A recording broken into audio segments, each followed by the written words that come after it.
আজকের দিনটা সত্যি একটু আলাদা ছিল। নীলা আপু আর নাইম দুজনেই অসুস্থ। তাই ওদের দেখতে যাবার আগে মনে হলো কিছু রান্না করে নিয়ে যাই। নিজের হাতে কিছু করি যাতে ওদের একটু হলেও মুখে হাসি ফোটে। ঘরেই ছোট ছোট কিছু রান্না করলাম, সাথে কিছু ফলমূল, যেন ওদের ভালো লাগে আর শরীরও ভালো থাকে। চলে গেলাম নীলা আপুর বাসায়। যখন আপুর বাসায় পৌঁছালাম দেখলাম সবার মুখে একরাশ চিন্তার ছাপ। তারপর মনে হলো বিকেলের নাস্তার জন্য বিন সুজি দিয়ে পিঠা বানায়, ওরা একটু নতুন স্বাদ পাবে। আর আমি সাথে একটু হালকা একটু ফল কেটে নিয়ে গেছিলাম। আপুকে কষ্ট করে উঠতে মানা করলাম, তারপরও আপু উঠে বসলো। তারপরে আপুকে ভাবলাম যে আমি আনারস কেটে মাখিয়ে নিয়ে গিয়েছিলাম, রাস্তা থেকে কিনে নিয়ে গেছিলাম। তো আপুকে সেই আনারসটার সামনে নিয়ে দিয়েছি। আপু একটু আমার মায়া ভরা হাতে একটু খেয়ে নিল। তারপর আপু ভালোই কিছুক্ষণ খেলো। এটা একটা অ্যান্টিবায়োটিকের মতো কাজ করে। আমার কাছে ভীষণ ভালো লেগেছে যে একটু হলেও আপুর মুখে হাসি ফোটাতে পেরেছি। এতটুকুই বা কম কি?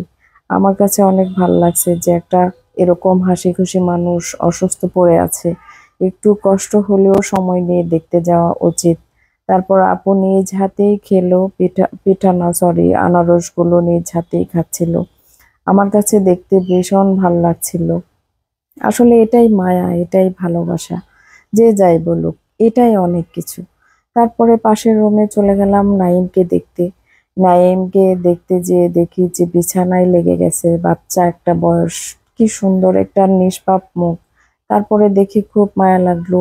আমরা দুইজন পাশে বসে বললাম, তোমাকে এখন ঠিকঠাক মতো খাওয়া দাওয়া করতে হবে, জ্বরটা আছে কিনা চেক করলাম। দেখি যে হালকা হালকা জ্বর আছে। তো ওর রিপোর্ট এখনো আসে নাই। রিপোর্ট মানে রক্ত দিয়ে আসছে, প্লাটিলেট কত আছে দেখার জন্য। রিপোর্টটা আসবে রাত 9টায়, তো সেটার অপেক্ষায় বসে আছে সবাই।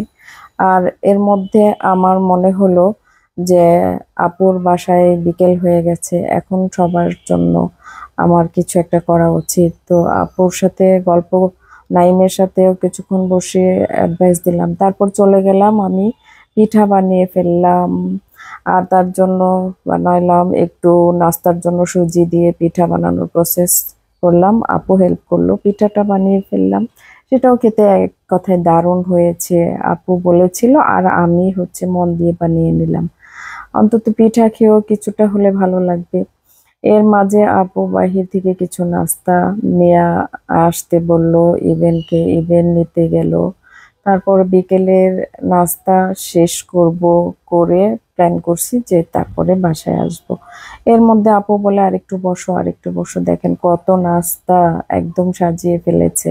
কিছুতেই যেন তার মন ভরছে না, আরো কিছু দিতে চাচ্ছে, এটা ওটা যা আছে।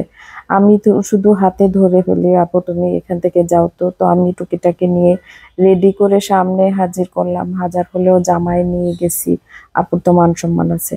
নাইম তো কিছুতেই খাচ্ছিল না, বারবার মুখ ফিরিয়ে নিচ্ছিল। তখন একটু বকাঝকা দিলাম। তারপরে আবার মিলেমিশে সবাই বুঝিয়ে সুঝিয়ে একটু খাওয়ালাম। নাইম তো মুখে কোনো কিছু খাবার নিতেই চায় না। আর এর মধ্যে আমরা সবাই একসাথেই মানে বিকেলের নাস্তা চা এগুলো খাচ্ছি।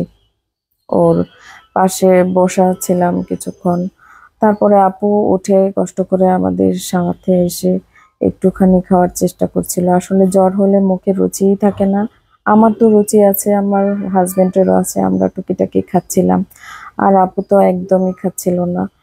এর মধ্যেই চা তুলে দিয়ে আসলাম। আর আমারও রাত 9টা, 11টা বেজে গেছে, 9টা না। আপু শুধু থাকতে বললো, তারপরে কিছুক্ষণ থেকে ওদেরকে সঙ্গ দিলাম। সবকিছুই মিলে ভাল লাগছে, আমারও ভাল লাগছে। তো আজকের মতো এখানেই বিদায় নিচ্ছি। সবাই ওদের জন্য দোয়া করবেন। আল্লাহ হাফেজ।